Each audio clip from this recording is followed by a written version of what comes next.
আলুর কড়াই কাঁথাতে আমি চলে এসেছি। এটা হচ্ছে মাছের তেল, আলু সিদ্ধ মাখা আর কুমড়ো বুকে, আর তার সাথে ধনেপাতা কুচি, আর তার সাথে এই ব্যাটারটা তৈরি করে রেখেছি। এবার এইগুলো আমি একসাথে মাখবো। তেলটা নিয়ে নিলাম, এর মধ্যে আমি আলু সিদ্ধটাও নিয়ে নিচ্ছি।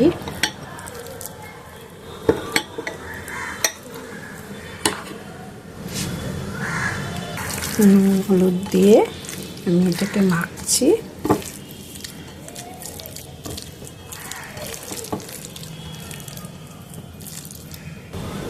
দেখুন, এটা নুন হলুদ দিয়ে তেলটা আলু সিদ্ধটাকে প্রথমে মেখে নিয়েছি।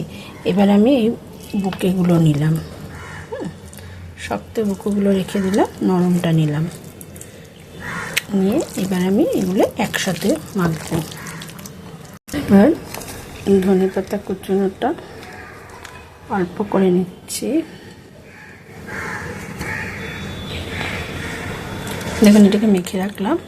এবার এটাকে ফ্রাই করে গরম গরম ভাতে পরিবেশন করব।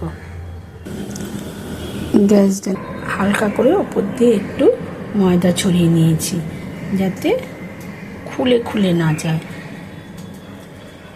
আর দেখো, আমি এই যে তুলেছি, তুলে আমি এটাকে এভাবে দিয়ে দিলাম। আমি কিন্তু এটাতে পেঁয়াজ রসুন দিইনি, তোমরা পেঁয়াজটা কুচো করে আর রসুনটা কুচো করে দিতে পারো। আমি এটা একটু পেঁয়াজ রসুন ছাড়াই করেছি। তোমরা পেঁয়াজ রসুন কুচো দেবে, তোমাদের খেতে টেস্টি লাগবে। দেখো, আমি 4টে বড়া ছেড়েছি এর মধ্যে। এবার এটাকে আমি তুলে কড়াইতে দেবো। এবার একটা করে ছাড়ছি।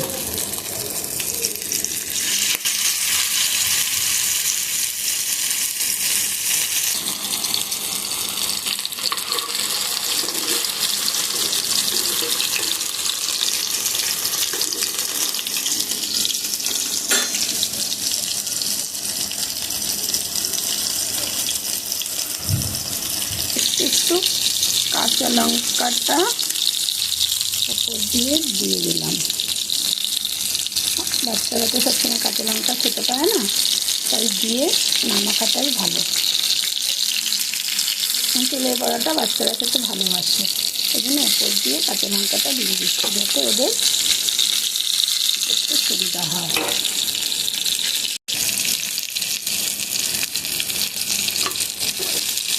তেলের বড়াটা এখন উল্টে দিচ্ছি। আপনারা কিন্তু অবশ্যই খেয়ে জানাবেন আপনাদের কেমন লাগলো।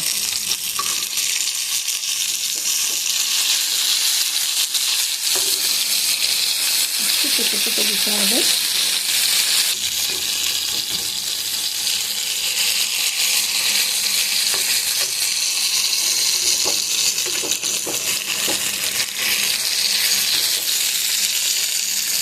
এবার এটাকে তুলে নিচ্ছি। বাকি কটাও ছেড়েছি, একটু সরিয়ে দিতে হবে।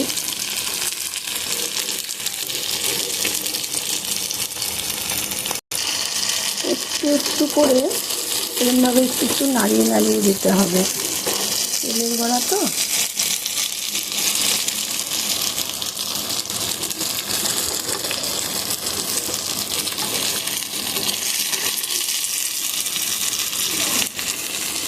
দিয়ে উল্টে দিচ্ছি। দেখুন, সমস্ত কিছু উল্টে দিয়েছি। এবার এটা হয়ে গেলে সাজিয়ে ফেলতে হবে, গরম গরম পরিবেশন করতে হবে। আপনারাও বাড়িতে ছুটির দিনে এটা রান্না করুন আর ভাতের সাথে গরম গরম পরিবেশন করুন। আপনাদের সবার কেমন লাগলো অবশ্যই কিন্তু আমাকে জানাবেন।